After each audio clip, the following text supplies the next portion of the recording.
y a des rencontres qui réussissent à nous marquer un jour, à nous marquer une semaine. Il y a des rencontres qui réussissent à marquer un tournoi. Mais très peu sont celles qui réussissent à nous marquer sur la durée, à nous créer un sentiment de nostalgie au révisionnage de chacune de ces images.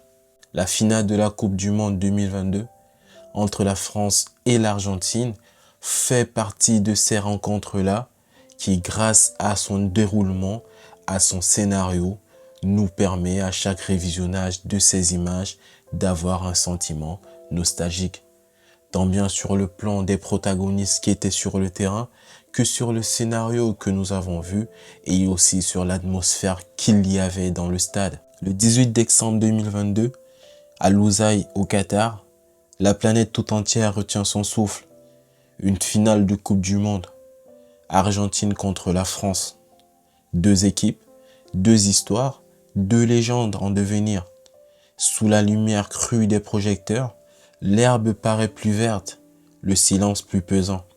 Au cœur de cette arène moderne, l'histoire s'apprête à s'écrire, à s'inscrire dans la mémoire des peuples et des générations.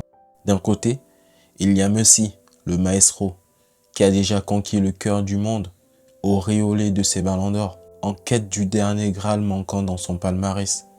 Et puis, il y a Mbappé, le champion du monde sortant à l'âge encore tendre, prodige fulgurant déjà prêt à se hisser au sommet du football mondial. Autour d'eux, les partenaires, les frères d'armes, tous engagés dans une bataille qui fera date. Dès les premières minutes, l'Argentine impose une danse, dicte le tempo.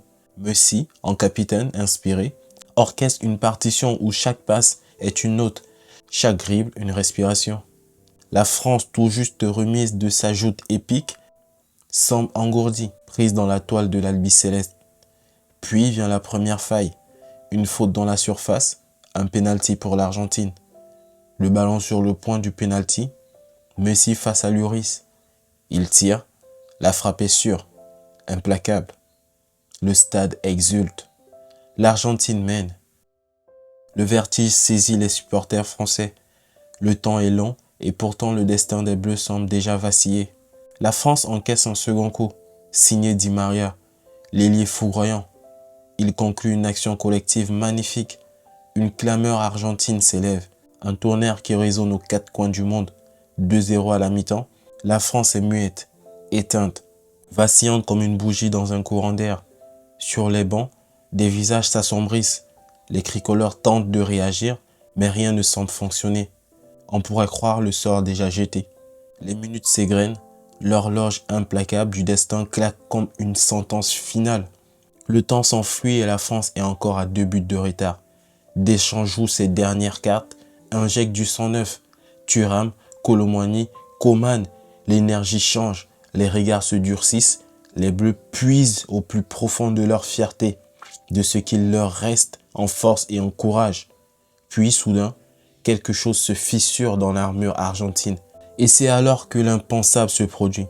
Il reste un peu plus de 10 minutes, la France obtient un penalty.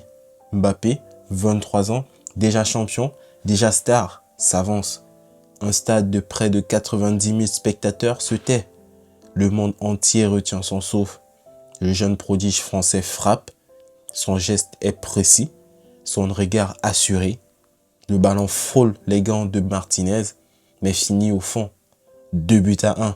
L'espoir renaît soudainement. Le bleu du maillot redevient lumineux. La tension grimpe, mais cet instant n'est rien comparé à ce qui va suivre. À peine 1 minute plus tard, sur une action fulgurante, une déviation, un ballon aérien, Mbappé reprend une volée. L'image se fige. Un instant, le coup de pied est pur, d'une précision chirurgicale. Le cuir part comme une comète, fend l'air, trempe le gardien argentin. Au ralenti, on voit l'expression sur les visages. L'explosion émotionnelle est totale. But! 2 buts partout. La France, au bord de l'abîme quelques secondes plus tôt, vient d'arracher l'égalisation en 2 coups de génie, en 2 respirations, grâce à un seul homme. Mbappé, du sommet de ses 23 ans, porte son équipe, ravive la flamme, offre aux siens une nouvelle chance, un nouveau souffle. Le Losail Stadium se transforme en un volcan en éruption. D'un côté, les larmes incrédules des supporters français, de l'autre, la stupeur absolue des Argentins, abasourdis par ce retournement de situation quasi miraculeux. Dans l'histoire de ce sport, il y a des moments qui cristallisent l'essence même du football. Cette égalisation en est un. En quelques secondes, c'est tout un match, toute une finale qui bascule. La France vacillante reprend vie et se graisse face à l'Argentine, plus déterminée que jamais.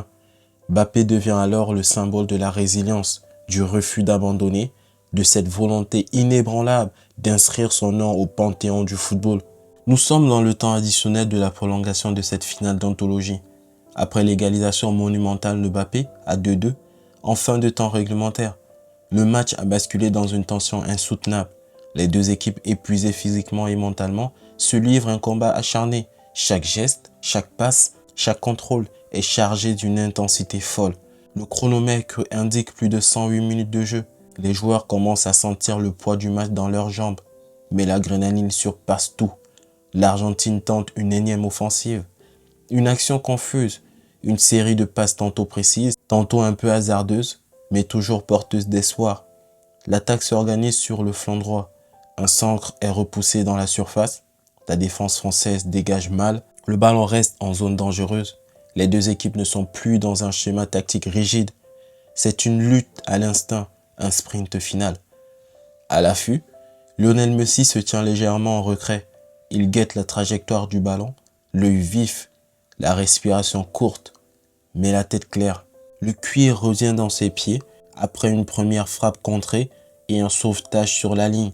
Il ne dispose que d'une fraction de seconde pour tirer, comme une note de musique placée au dernier moment sur la partition. Et il frappe. Le ballon, dans un silence suspendu, traverse la masse des défenseurs bleus et franchit la ligne. Un défenseur français le dégage, mais trop tard. La goal line technologie est formelle. Le but est validé. 3-2 pour l'Albiceleste. À cet instant, c'est comme si le Lusail Stadium respirait à nouveau. Le public argentin exulte, hurle, pleure. Le visage de Messi exténué dit tout. Soulagement, joie, incrédulité. Il vient d'écrire un chapitre de plus dans sa légende, conscient que ce but pourrait être le geste de la consécration suprême. Mais la France n'est jamais morte, pas ce soir. Alors que l'horloge file dangereusement vers le terme de la prolongation, les Bleus repartent à l'assaut. Ils peinent à tenir le ballon, mais chaque mètre gagné est un combat. Une dernière occasion se dessine. Un relais rapide, un débordement, un ballon repoussé par la défense argentine. Puis soudain, Kolo Muani parvient à s'engouffrer dans la surface.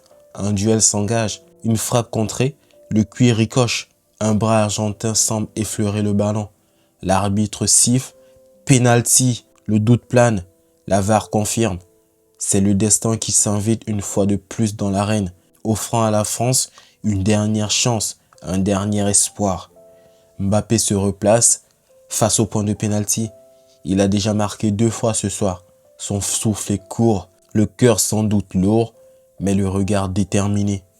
L'équipe de France retient sa respiration. Le peuple français tout entier vibre à distance. Il s'élance, frappe. Le ballon finit sa course dans les filets. 3 buts partout. Le Lusail Stadium explose à nouveau. Cette fois dans une clameur mêlée de stupeur et d'admiration. Mbappé court récupérer le ballon. Les Bleus accourent vers lui. Incrédule, en quelques minutes, le scénario a encore basculé. Ce match semble s'amuser avec nos nerfs. On est au tout dernier souffle de la prolongation. Les joueurs éreintés ont les maillots collés à la peau. Le regard perdu dans l'horizon incertain. Le score est de 3 buts partout et la tension est si dense qu'on pourrait la saisir en plein air. Nous sommes donc à la 123e minute de jeu. Plus que quelques secondes avant la séance de tir au but. C'est le moment où les corps pèsent une tonne, où les esprits sont en feu et où la moindre opportunité peut sceller le destin d'une Coupe du Monde. Sur un long ballon repoussé par la défense argentine, Randal Kolo Muani, entré en cours de match, s'échappe soudainement vers le but. Le stade entier retient son souffle. Kolo Muani frappe, une frappe sèche, puissante, tendue vers le coin inférieur. Mais, dans un réflexe miraculeux, Martinez tend la jambe, effleure le ballon, le détourne. Le ballon s'envole dans un scénario rêvé. C'est une parade héroïque, un moment charnière. Dans l'instant, Personne ne le sait encore, mais ce sauvetage vient de préserver l'Argentine d'un retournement de situation ultime. Quelques centimètres, un geste parfait et le destin de toute une nation est différent. Le temps réglementaire est écoulé. Plus rien ne peut départager ces équipes sur le terrain. On passe à l'épreuve la plus cruelle, les tirs au but. 5 tireurs de chaque côté, la solitude des 11 mètres, un duel de regards, de nerfs et d'instinct. Les joueurs s'avancent un par un vers un face-à-face intime et angoissant. Le gardien argentin, Emiliano Martinez, se mue en marionnettiste des émotions adverses. Il ne se contente pas d'arrêter des ballons par des gestes, par des mots, par une attitude. Il cherche à percer le mental des tireurs français. Il brandit un sourire narquois, retarde la remise du ballon, lance un regard perçant, parfois même une petite provocation. Cette pression psychologique subtile mais implacable s'ajoute au tremblement des jambes et à la moiteur des gants. Les Français s'élancent, certains marquent, d'autres échouent. Chaque échec est un coup de poignard dans le cœur des supporters, une larme de plus dans la tension insoutenable. Les Argentins, eux, font preuve d'un sang-froid redoutable. Leurs tirs sont précis, puissants ou bien placés. Martinez, quant à lui, danse sur la ligne, gagne de précieuses fractions de seconde, transforme la séance en jeu d'esprit, en champ de bataille psychologique, et quand vient le moment décisif, quand l'issue ne tient plus qu'à un seul tir, l'Argentine ne tremble pas, le filet tremble, et c'est tout un peuple qui explose de joie. Une fois le verdict rendu, alors que l'Argentine est sacrée championne, Martinez, désormais héros national, libère toute la tension accumulée. Il exulte, crie vers le ciel, embrasse ses coéquipiers, sauf quelques gestes provocateurs face aux tribunes adverses, gestes qui feront parler. Dans l'ivresse du triomphe, le gardien argentin se laisse aller à un comportement parfois outrancier, mélange de soulagement, d'arrogance euphorique et d'instinct primaire. Les Argentins dans leur ensemble sont submergés par une vague émotionnelle gigantesque. Ils chantent, dansent, s'agenouillent, pleurent de bonheur. Cette victoire attendue depuis 36 ans est un séisme de félicité, un rêve réalisé, gravé dans l'histoire collective. Mbappé, triple buteur, statue vivante, impuissant face à l'issue finale. Et Martinez, devenu une légende argentine, hurlant au sommet de sa gloire, la coupe au bout des doigts.